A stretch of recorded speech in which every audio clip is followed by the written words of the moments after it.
नमस्कार विद्यार्थियों।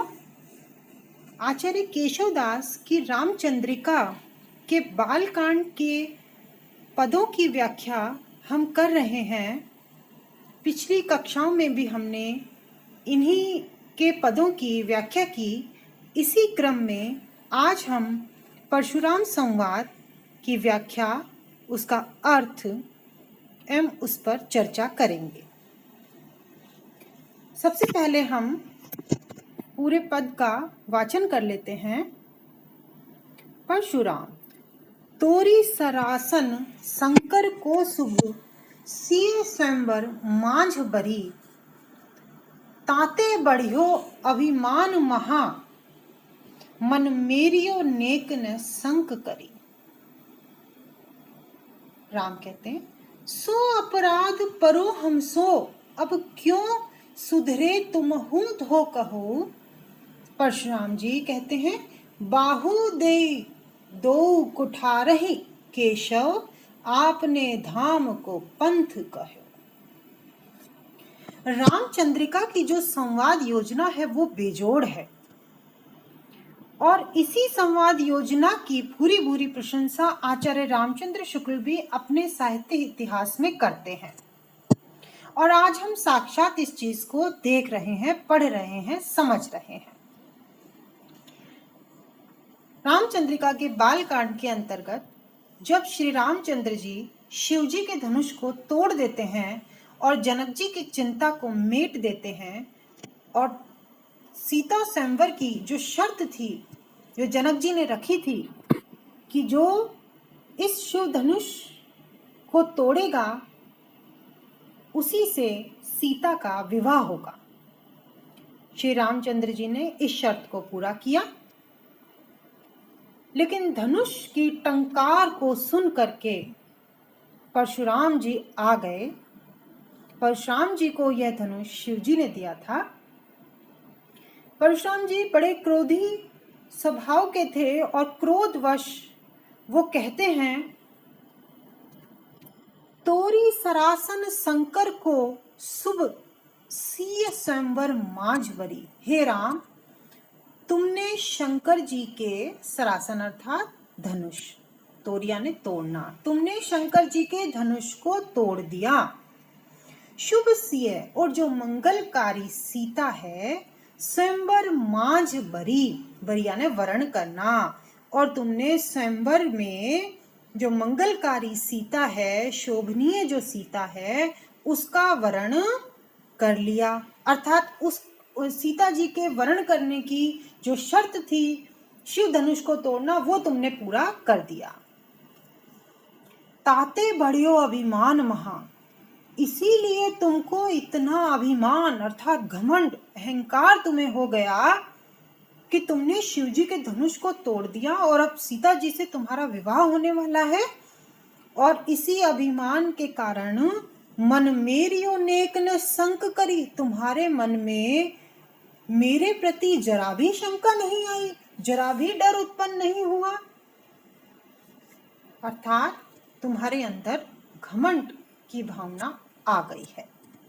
फिर रामचंद्र जी कहते हैं, सो अपराध परो हमसो अब क्यों सुधरे तुम ह्यूं धो कहो। राम जी परशुराम जी से कहते हैं कि सो अपराध परो हमसे, हमसे अपराध तो हो गया, अब क्यों सुधरे, अब हम उसका सुधार कैसे करें, आप ही बताइए। अपराध मैंने कर लिया, अब आप इसका सुधार मैं कैसे करूं, ये आप बताइए। अर्थात कहने का तात्पर्य यह है कि अपराध तो मुझसे हो गया है, अब आप इसका जो भी दंड मुझे देना चाहें वो दे सकते हैं। परशुराम जी कहते हैं, बाहु दे दो कुठारहि केशव आपने धाम को पंथ गयो। और परशुराम जी क्रोध में कहते हैं, जिसे आचार्य केशव ने बहुत सुंदर पंक्ति में वर्णन किया है कि बाहु दे दो कुठारहि, मेरे परसे से अपनी दोनों भुजाएं दे दो, अर्थात मैं परसे से तुम्हारी दोनों भुजाएं काट देता हूं और फिर तुम आपने धाम को पंथ गहो, पंथ यानी रास्ता, गहो यानी पकड़ो, धाम यानी घर, और फिर तुम अपने घर का रास्ता पकड़ लो। अर्थात इसका प्रायश्चित, इसका जो दंड तुम्हें मिलेगा वो दंड यही है कि तुम अपनी दोनों भुजाएं दे दो, तब तुम अपराध से मुक्त हो जाओगे। ये इसकी व्याख्या थी। विशेष में इसमें रामचंद्र जी को बड़ा ही सामान्य दिखाया है, जो बड़ी ही सामान्य सी बात कहते हैं कि अपराध तो मुझसे हो गया, अब जो आप दंड देना चाहो वो दे दो। बड़ी सामान्य बात कही गई है। दूसरी महत्वपूर्ण पंक्ति विशेष में ये कि संवाद शैली, बहुत सुंदर संवाद शैली है इसके अंदर। मदिरा सवैया छंद है इसमें, और ब्रज भाषा का सुंदर प्रयोग किया गया है। मन मेरियो शुभ सिय स्वयंवर, सरासन संकर में अनुप्रास अलंकार है। इस प्रकार परशुराम संवाद का हमारा जो यह पद है यह समाप्त हुआ, इसकी व्याख्या समाप्त हुई। अब हम अगला पद, एक बार हम पूरे पद का वाचन करेंगे। टूटे टूटन हार तरु, वायु ही दीजत दोष, त्यों अब हर के धनुष को, हम पर कीजत रोष। हम पर कीजत रोष, काल गति जानी न जाई, होनहार हुए रहे, मिटे मेटी न मिटाई। होनहार हुए रहे, मोह मद सबको छूटे, होई तिनु का वज्र, वज्र तिनु का हुए टूटे। प्रस्तुत जो पद्यांश है वो केशवदास द्वारा रचित रामचंद्रिका के परशुराम संवाद से उद्धृत है। इससे पहले हमने शिव धनुष के भंग होने के पद की व्याख्या कर ली थी कि परशुराम जी बहुत ही क्रोधित हो रहे हैं और श्री रामचंद्र जी बड़े ही विनम्र भाव से उन्हें शांत करना चाहते हैं। वे परशुराम जी को कहते हैं कि जो पेड़ टूटने योग्य हो जाता है, टूटे टूटन हार तरु, तरु यानी वृक्ष, जो वृक्ष टूटने के योग्य हो गए अर्थात बूढ़े हो गए, वृद्ध हो गए, जिनमें अब खड़े रहने की पूरी क्षमता नहीं रह गई है, वायु ही दीजत दोष, अगर वो वृक्ष टूट जाते हैं तो वायु को दोष देना गलत है। तो वायु को दोष नहीं देना चाहिए, अर्थात उन्हें तो टूटना ही था, गिरना ही था। फिर हम ये कहें कि हवा का झोंका बहुत तेज आया इसलिए ये वृक्ष टूट गया, गिर गया, यह सही नहीं है। इसी प्रकार त्यों अब हर के धनुष को, हम पर कीजत रोष, अब हर यानी शिव जी का जो धनुष है ये टूट गया है, तो आप हम पर क्रोध क्यों कर रहे हैं, अर्थात हम पर क्रोध ना करें, ये क्रोध करना उचित नहीं है।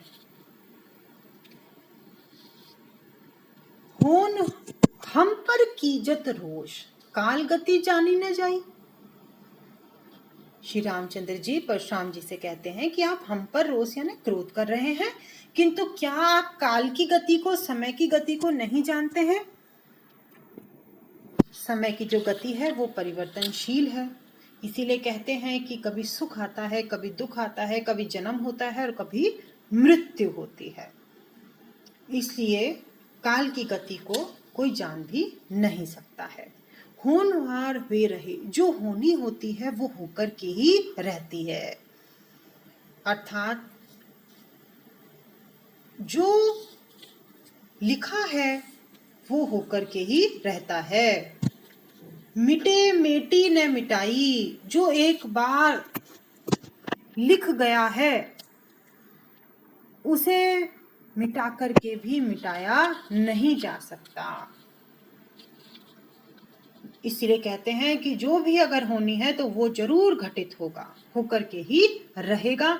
हम चाहे लाख चाहें, लेकिन हम उसे होने से नहीं रोक सकते हैं। हम क्या, उसे कोई नहीं रोक सकता है। इसीलिए कहते हैं होनहार बलवान है। होनहार हुए रहे मोहम्मद सबको छूटे। फिर वो ये भी कहते हैं कि जब जो होनी है वो होकर के ही रहेगी, तो फिर हम घमंड, माया, मोह, इन सबको क्यों धारण करके रखते हैं? क्योंकि जब जो हम चाह रहे हैं जरूरी नहीं है कि वो हो, तो हमारा मोह करना, घमंड करना, अहंकार करना सब व्यर्थ है। इसीलिए हमें परिवर्तन को अपना लेना चाहिए। यही इस सृष्टि का सत्य है। हुए तीनों का वज्र, वज्र तीनों का वे टूटे। हुए तीनों का वज्र होने के कारण ही जो तिनका होता है वो वज्र के समान कठोर हो जाता है, और कठोर वज्र तिनके के समान कमजोर हो जाता है। इसीलिए समय की गतिशीलता को, उसकी परिवर्तनशीलता को और होनहार को महत्वपूर्ण मान करके हमको आचरण करना चाहिए। अपने पर घमंड, अहंकार नहीं करना चाहिए। इस पद में श्री राम की शालीनता का चित्रण किया गया है। बहुत ही सुंदर वृक्ष का उदाहरण देकर कि वो किस प्रकार अपनी बात को स्पष्ट करते हैं, यह इसमें बताया गया है। वर्णों की बार बार आवृत्ति है, इसलिए यहाँ पर अनुप्रास अलंकार है। पूरे जो ये पद है इसमें कुंडलिया छंद का प्रयोग हुआ है। भाषा इसकी ब्रिज भाषा है।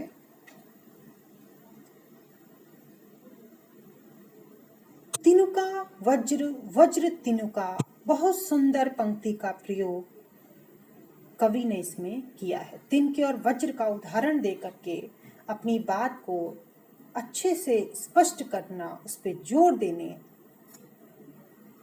का जो गुण है वो केशवदास की अपनी विशेषता है। धन्यवाद।